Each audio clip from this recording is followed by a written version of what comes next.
Good morning. It is the last day of February 2023. Let's see if spring has finally arrived.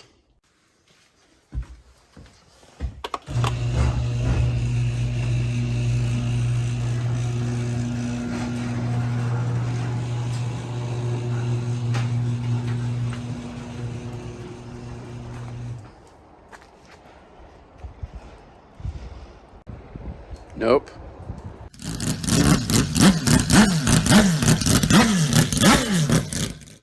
Hello YouTubes, it's another Wankel Wednesday. As you can see, my low-cost project has become another shelving unit.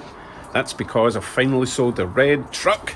So obviously I'm going to have to put all this stuff into my new storage facility, my white truck. So I need to scrape all the ice off, I need to get all the electrical stuff out because I don't want that rammed up the back of the truck bed. So give me a second, we'll get that sorted out and then I'll show you what we're doing this week. It's not a lot. I've been shoveling driveways most of the week, but we'll get something done. Every inch counts. That's what she said.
So where are we with getting this thing fired up?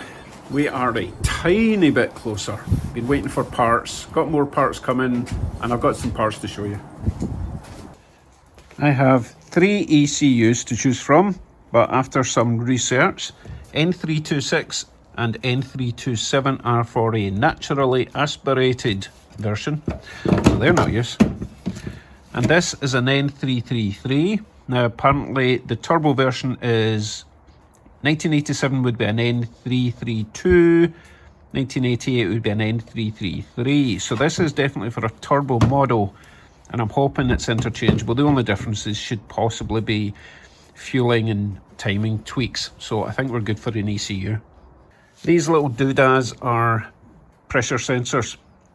That is an N327. That one is, I have no idea, and it's got a completely different plug. So, and it's also got this big gluey bit. So I don't think I could even have used that one. And I can't use the 327 because again, that's for an NA. But the good news is, I've finally found online the right one. It should be an N318. And there's a guy up in, somewhere up North Ontario. He's going to post it to me. And he has assured me that it definitely might work. So I'm willing to take the risk. He's already told me it might not work. It was working many years ago when he was running it. So I'm not going to hold him accountable. Let's all just cross our fingers because they're pretty hard to get, the 318. So that's on its way.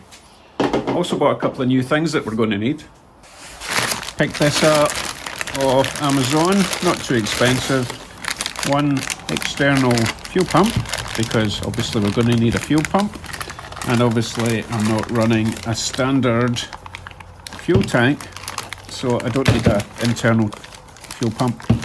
This one's rated for about 250 horsepower, which is fine for now. It wasn't too expensive as long as it works and pumps the fuel.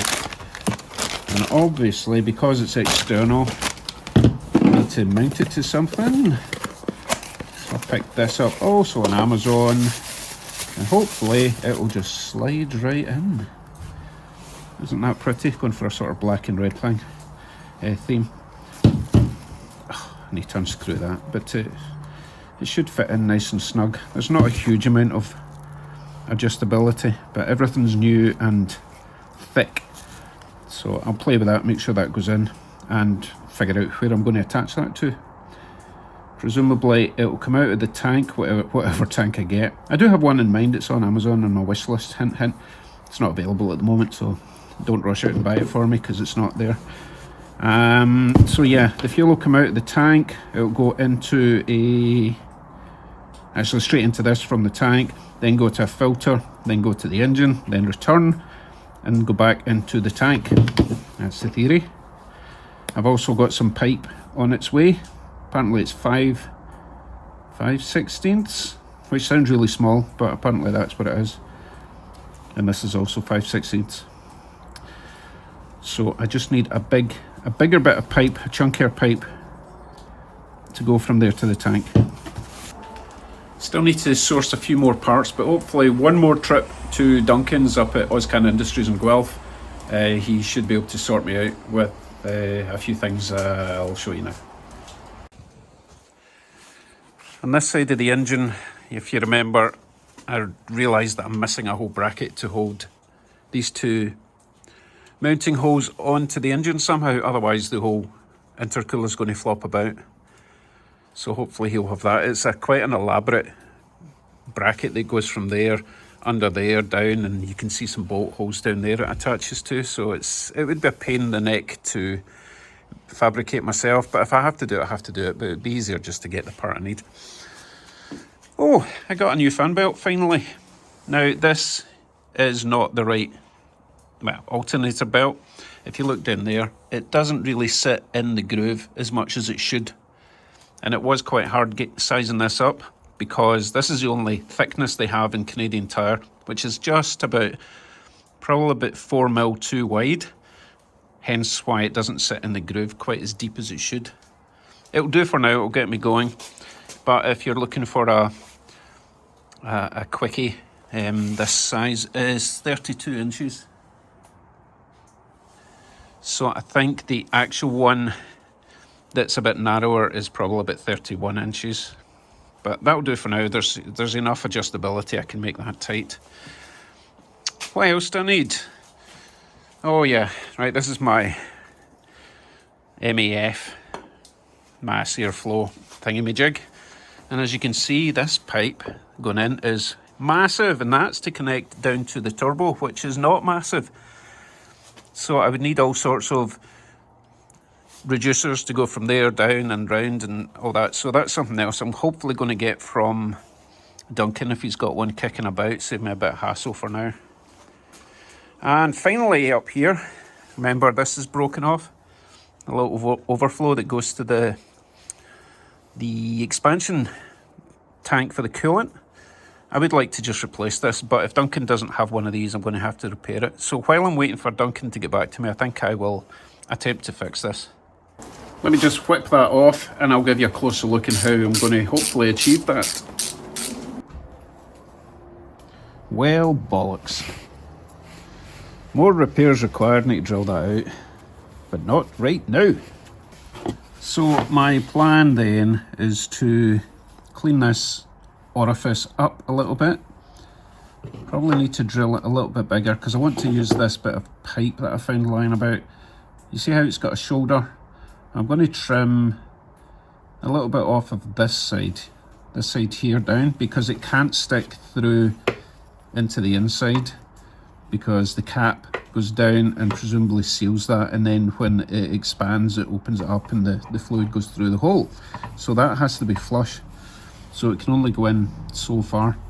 The reason I want to use this shouldered section is I do not want this pipe breaking off and going inside and into the water system. So if it's got a shoulder to prevent that, that's fine. And I'll cut it about there, which should allow enough room for a pipe to go over the top. And I'll ram it in there, epoxy it on, Bob's your auntie.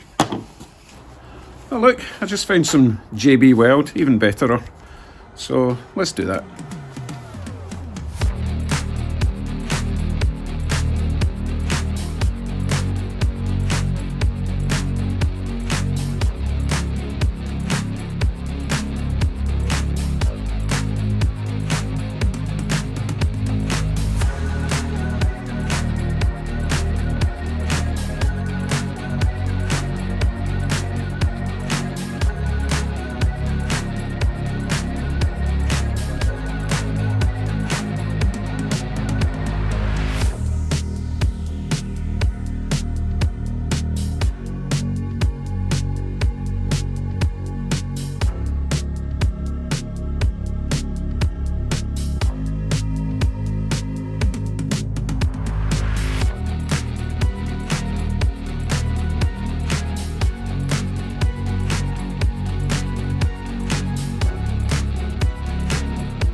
While we're waiting for that to bond, let's try and fix that broken bolt that somebody snapped. Thankfully this part disconnects with a bolt there and a bolt there, so I don't have to do it on the engine and risk stuff falling down there and going inside. As long as I don't snap these bolts.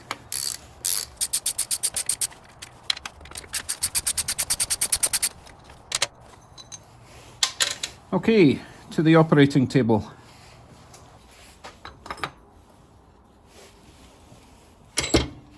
I am going to try and use these little guys again.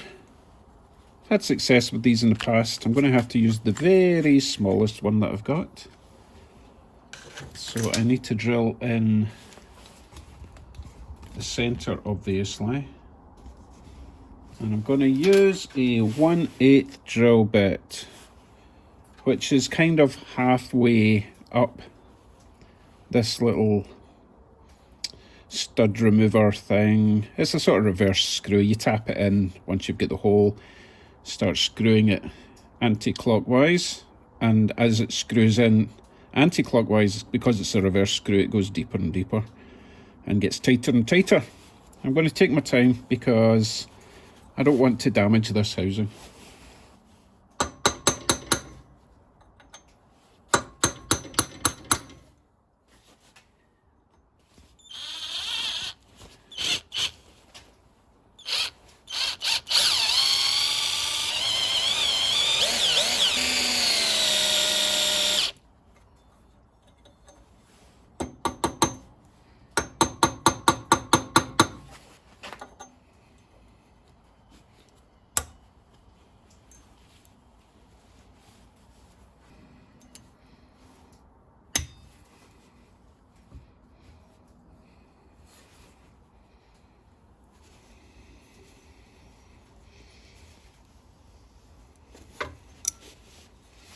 I need to move up to the bigger size. I just cannot find anything that will grip the smaller one at the end. They don't give you a tool to attach onto it. It's a tiny little square. So the hole's big enough that I can put the bigger one in. So hopefully I'll get a vice grip on the end of this and give it a shot. Awkward little thing. I don't know why they didn't just make it a hex. That would make life so much easier. Right, back in a second. Still screwing in. Okay, that's it as far as it's going to screw in. But the mole grips are not, they're not keeping grip. They're going to spring off. Not liking this design at all now.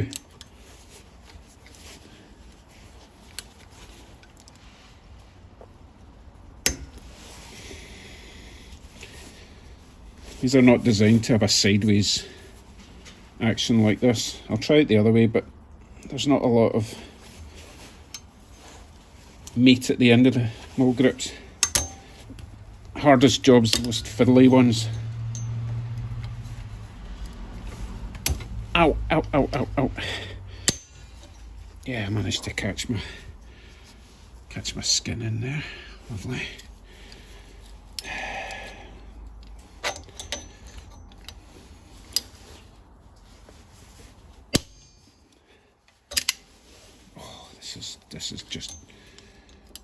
This is just beyond annoying. Try to do this without nipping my skin when I squeeze the vice grips together.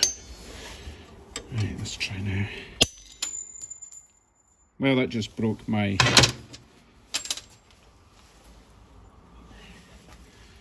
Just broke the tip off that, so I will not be recommending them. And now I've got hardened stud extractor stuck inside the housing. Joy. I guess it's time to test my DeWalt drill bits, see if they're tougher than that piece of nonsense. I'm going to go in from the back side so that I'm not just immediately fighting that stud extractor nonsense. I may have to use a better drill. This one's a bit... it's a cheap cordless one, doesn't have the biggest battery. Put a fresh battery in, give it a fighting chance.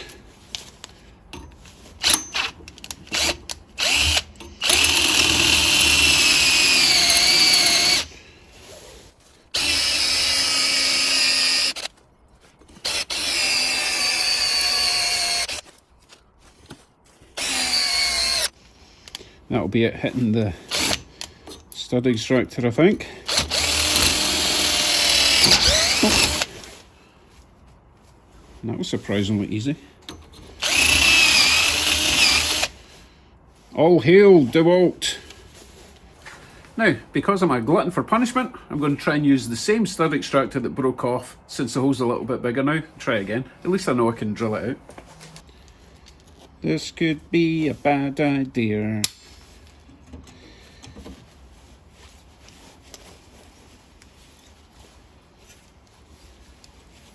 I'm going to end up just drilling a huge hole and tapping a new thread. Nope, broke it again.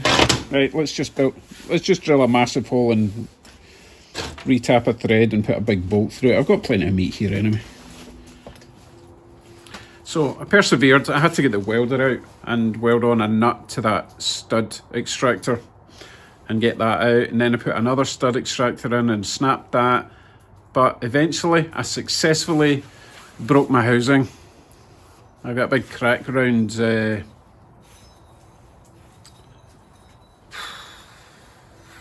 somewhere. A big crack round there. So it looks like I need to get something else from Duncan. Hopefully he's got one.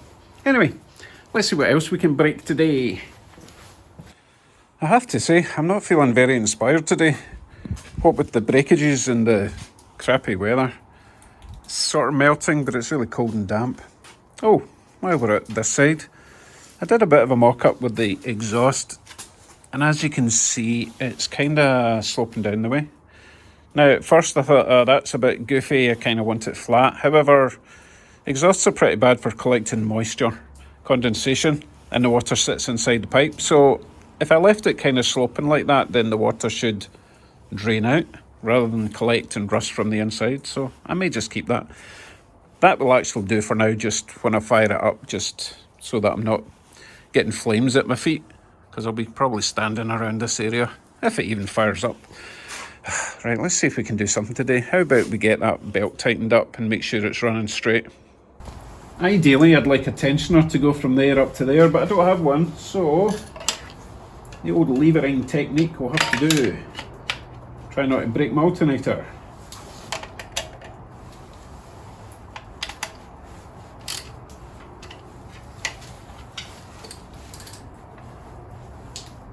Well, it actually looks straight. I thought I might have to mess about with this bracket because it was a wee bit bent when I got it and I had to straighten it out.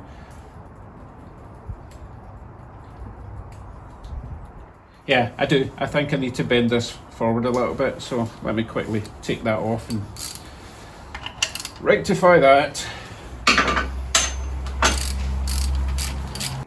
Right, took that bracket off, whacked it with a hammer, managed not to break it, and the belt looks to me to be fairly straight. Most importantly from this section down to there. I didn't want any twists and the belt would come flying off. That looks pretty good to me. Till I get the right belt, of course. That one will do for now. Right, what else can we do? Just ignore that. Oh, I know. I was intrigued as to why this plug was not in its groove. I'm going to take this cover off and see if there's been any shenanigans going on inside there, because that should obviously be slotted in there. Right, again, let's try not to break any more bolts or screws. So this is fairly important because this is where all your timing comes from.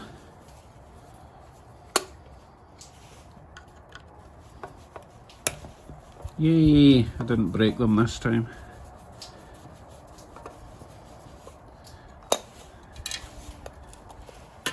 Let us see what lies beneath this cover. Hopefully nothing weird. I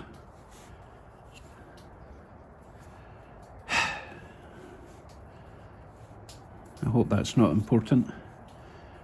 It's just a bit of surface rust, but why was it even getting moisture in there? I suppose this engine was sitting outside for a while, so that's expected, but still, why was this not just slotted in here? I wonder if it was replaced at some point and someone just forgot to slot that in, put the cover on and thought, We'll do it some other time.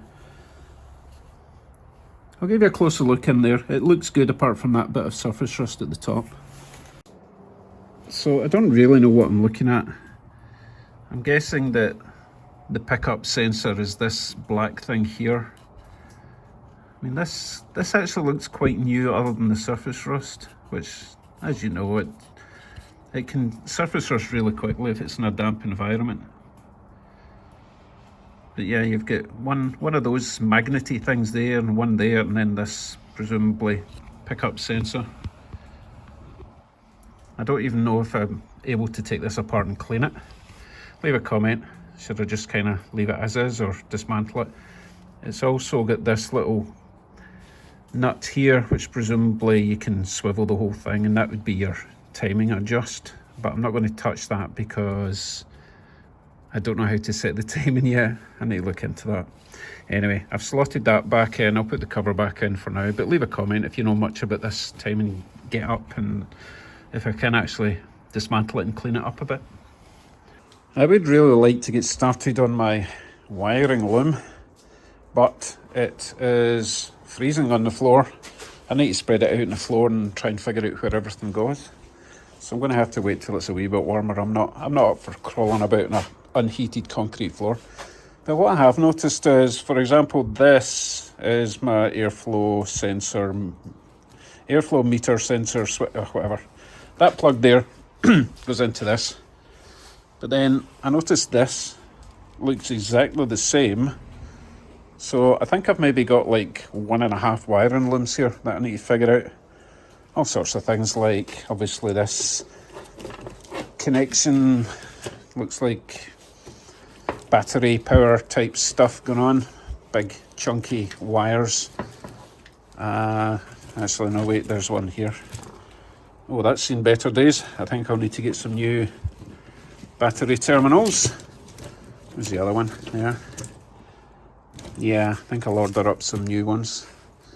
You know what, I think I saw another two. Maybe I do have two complete wiring looms. That one. Whatever. What else did I spot? This, for example. Pretty sure that's for the alternator. So I'm really quite keen to get started in this. And there's certain clues, like this, for example. This would be where it goes into the firewall. So I'm presuming everything on either this side or the other side goes in the inside of the car. Yeah, presumably this would go on the inside, plug into the ECU, or at least some of it plugs into the ECU. Oh, there's a fuse box. I didn't even know I had one of them. With fuses, nonetheless.